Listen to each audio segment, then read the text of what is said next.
Welcome to guys my Lalita wow recipes channel पर आपका स्वागत है। तो चलिए आज बनाते हैं पनीर मसाला पनीर। तो देखिए मैंने लिया है 250 ग्राम पनीर। तो इसे हमें पहले कट कर लेना है। तो चलिए इस तरह से हम कट कर लेते हैं। आपको जैसा शेप चाहिए उस शेप में आप इसे काट सकते हैं। तो मैं है क्या करूँगी, इसे क्यूब के आकार में काट लूँगी। तो देखिए इस तरह से हमें इसे कट कर देना है। बड़े ही आराम से कट हो जाता है। जैसा चाहे वैसा आकार हम इसे दे सकते हैं, है ना। तो चलिए इसे कट कर लेते हैं। और ये कट करते समय आपको कढ़ाई में तेल गरम करने के लिए रख देना है, जो कि मैं रख चुकी हूँ। और हमारा जो तेल है वो गरम भी हो चुका है। तो चलिए इसे हम फ्राई कर लेते हैं। हाँ, अगर आपको फ्राई नहीं करना है तो आप इसे ऐसे ही कट करके साइड में रख दीजिए। उसके बाद हम बनाएंगे इसका मसाला। तो सबसे पहले हमें क्या करना है, मैं इसे फ्राई करके रेसिपी बना रही हूँ। तो इसे हम पहले फ्राई कर लेते हैं। तो देखिए इस तरह से हमें इसे फ्राई कर लेना है। तो इसे फ्राई करते वक्त हमें एक बात का ध्यान रखना है। पहली बात कि हमें तेल अच्छे से गर्म होना चाहिए। और दूसरा, हमें इस पनीर को चलाते हुए ही इसे फ्राई करना है। इसे थोड़ी देर के लिए भी नहीं छोड़ना है। अगर हम इसे छोड़ देंगे तो ये एक ही तरफ से सेकेगा, यानी एक तरफ से जल सकता है और एक तरफ से कच्चा कच्चा रहेगा। हमें इसका चारों तरफ का भाग ब्राउन होना चाहिए, तभी इसका स्वाद बहुत अच्छा आता है। और हमने जो पानी लिया है ना, एक बर्तन में हमें एक तरफ पानी ले लेना है, क्योंकि हमें उसे क्या करना है, इसे पानी के अंदर सोक करना है। तो जैसे ही हमें इसे तेल के अंदर से निकालेंगे वैसे ही हम उसे पानी के अंदर डिप कर देंगे। अब उससे क्या होगा हम आपको बताएंगे आगे। तो सबसे पहले हम इसे निकाल लेते हैं जो हम तल चुके हैं। अभी हमने आधे ही तले हैं, आधा तलना अभी बाकी है। तो चलिए सबसे पहले हमें इसे पानी के अंदर डिप करना है। तो इसे गरम गरम ही डिप करना होता है। और पानी जो है वो नॉर्मल ठंडा ही है। तो चलिए इसे इसके अंदर हम डिप करते हैं। अब इसके अंदर क्या करेंगे, हम 1 चम्मच हमें इसके अंदर नमक ऐड करना है। जी हाँ, नमक। इससे क्या होगा, एक तो हमारे जो पनीर है जो तलने के बाद थोड़ी सख्त हो जाती है ना उसकी परत, वो सॉफ्ट हो जाएगी और नमक से इसका स्वाद बढ़ जाएगा। अब हम जो आधे पनीर बचे हैं ना उसे भी हम फ्राई कर लेते हैं। तो इसे भी हमें इसी तरह से फ्राई करके और फिर उसी पानी में हमें डिप कर देना है, यानी वो अच्छी तरह से पानी के अंदर सोख हो जाए। और वो जो पानी है ना, पानी की वजह से वो सॉफ्ट हो जाएंगे। और जब हम इसे मसाला में डालेंगे तो ये जो मसाले को है ना अच्छी तरह से ऑब्जर्व कर लेगा। और जो मसाले का स्वाद है ये हमारे पनीर के अंदर अच्छे से आएगा। इसीलिए हमें ये ट्रिक अपनानी होती है। तो आपको ये ट्रिक कैसी लगी कमेंट करके ज़रूर बताइएगा। तो चलिए अब बनाते हैं इसका मसाला। तो अब हमने उसी कढ़ाई में थोड़ा सा तेल निकाल लिया है और जितना हमें सब्जी के लिए चाहिए उतना ही रखा है। अब उसमें हम क्या करेंगे, हम डालेंगे एक बारीक कटी हुई 1 कटोरी प्याज। तो मैंने ये सब्जी के अनुसार हमें लेना है, यानी जितने लोगों के लिए हम सब्जी बना रहे हैं उस हिसाब से। तो मैंने 1 कटोरी बारीक कटी प्याज ले ली है। तो चलिए अब उसे हम अच्छे से भून लेते हैं। अब इसे अच्छे से भुनेंगे। अब इसमें डालेंगे हम थोड़ा सा हींग। तो थोड़ा सा हींग डालने से क्या होता है ना, एक तो सब्जी पाचन तंत्र तो अच्छा ही होता है और सब्जी भी स्वादिष्ट बनती है। तो देखिए इस तरह से हम उसे भी चला लेंगे। और अब डालेंगे उसमें अदरक लहसुन का पेस्ट। तो मैंने 1 चम्मच अदरक लहसुन का पेस्ट डाल दिया है। अब इसे भी हमें अच्छे से चलाते हुए पकाना है, ताकि क्या है ना, इसका जो कच्चा लहसुन अदरक का स्वाद होता है ना वो निकल जाए। और अब डालेंगे सूखे मसाले। तो 1 चम्मच लाल मिर्च पाउडर, आधा चम्मच हल्दी पाउडर और आधा चम्मच गरम मसाला। और ये है कसूरी मेथी का पाउडर। तो इसे भी मैंने आधा चम्मच ले लिया है।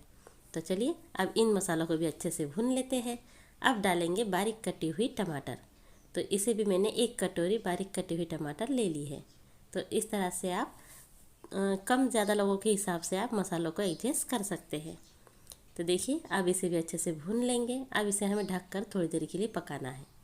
तो देखिए 1-2 मिनट बाद हम चेक करेंगे। तो हमारा जो टमाटर है वो अच्छे से सॉफ्ट हो चुके हैं। अब हमें क्या करना है, उसे चम्मच की सहायता से इस तरह से मैश करते हुए ही कढ़ाई के अंदर पका लेना है, ताकि एक तरफ ये पकते भी रहेंगे अब एक तरफ हम उसे मैश भी करते रहेंगे। तो ये सारा प्रोसेस हमें धीमी आंच पर करना है। तो इस तरह से हम इसे मैश कर लेंगे ताकि जो टमाटर है वो अच्छे से मिक्स हो जाए। अब देखिए, अब हमें क्या करना है, हमने जो ग्रेवी बनाकर रखी हुई थी ना, मैं इस ग्रेवी का वीडियो डिस्क्रिप्शन बॉक्स में आपको इसकी लिंक दे दूँगी। वैसे मैं इसे डाल चुकी हूँ, अगर आपने नहीं देखा है तो आप देखकर इस तरह की ग्रेवी बनाकर अगर पहले ही तैयार कर लेंगे ना, तो हमें ऐसी सब्जियाँ बनाने में ज़्यादा देर नहीं लगती है, तुरंत हमारी सब्जियाँ बन जाती है। तो उसमें से हमने 2 चम्मच ग्रेवी ले ली है। अब उसे हम अच्छे से मिक्स करेंगे और इसे अच्छे से चलाएंगे। तो इससे क्या होता है ना, हमारी सब्ज़ी बनाने में बहुत आसानी होती है, क्योंकि ग्रेवी को बनाने में बहुत टाइम लगता है। इसलिए उसे पहले ही अगर बना के रख ली जाए तो बड़ी आसानी हो जाती है सब्जियां बनाने में। तो चलिए, अब जो हमारे जो देखिए पनीर है ना, ये अच्छे से फूल चुके हैं। अब इसे भी हम पानी के अंदर से निकाल लेते हैं। अब इसे साइड में रख देंगे और चलिए अब हम अपनी ग्रेवी जो है उसे हम चेक कर लेते हैं। तो देखिए, कुछ इस तरह से हमारी ग्रेवी है जो पकने लगी है, लेकिन अभी पूरी तरह पकी नहीं है। तो देखिए, इसको क्या होता है ना, हमें बीच बीच में चलाते रहना ज़रूरी होता है, वरना हमारी जो ग्रेवी है ना वो नीचे लग सकती है और जल सकती है और उसका स्वाद बिगड़ सकता है। तो गाइस, इसीलिए मैं कहती हूँ कि इस तरह के जो मसाले हैं ना, हमें इसे धीमी आंच पर ही पकाना होता है। तो देखिए, इस तरह से हमने इसे ढककर 2-3 बार अच्छे से पका लिया है। 1-2 मिनट में इसे चेक करते रहिएगा। तो चलिए, अब इसमें हम नेक्स्ट इंग्रेडिएंट्स डालते हैं, जो है क्रीम।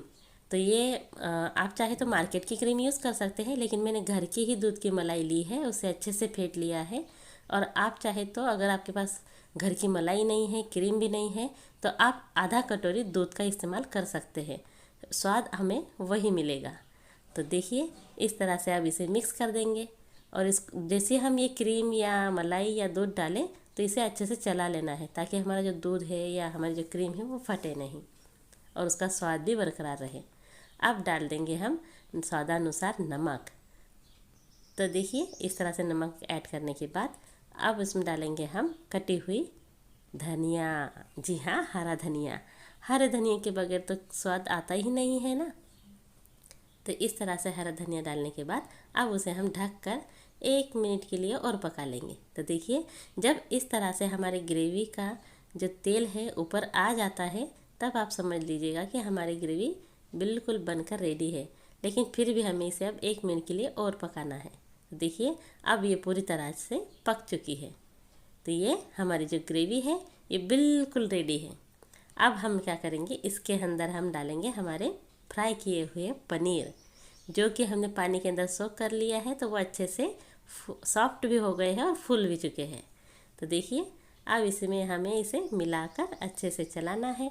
अब ये हमारी जो सब्जी है ये बिल्कुल तैयार है, लेकिन इसे जो पनीर का हमने डाला है ना, तो पनीर अपने अंदर मसालों को अच्छे से ऑब्जर्व कर ले, इसलिए हमें 1-2 मिनट के लिए इसे ढककर पकाना है। और बस, अब हमारी जो सब्जी है वो बिल्कुल रेडी है। तो अब आप बना ही सकते हैं ना, बिल्कुल होटल जैसी, या आप कहते हैं ढाबे जैसी, या रेस्टोरेंट स्टाइल हमारा पनीर मसाला बनकर रेडी है। कितने आसानी से हम घर पर बना सकते हैं ना। तो देखिए गाइस, आप भी ज़रूर बनाइएगा। बनाने के बाद कमेंट करना ना भूलिए, बिल्कुल कमेंट ज़रूर किया कीजिए। और अगर वीडियो पसंद आता है तो लाइक भी ज़रूर किया कीजिए।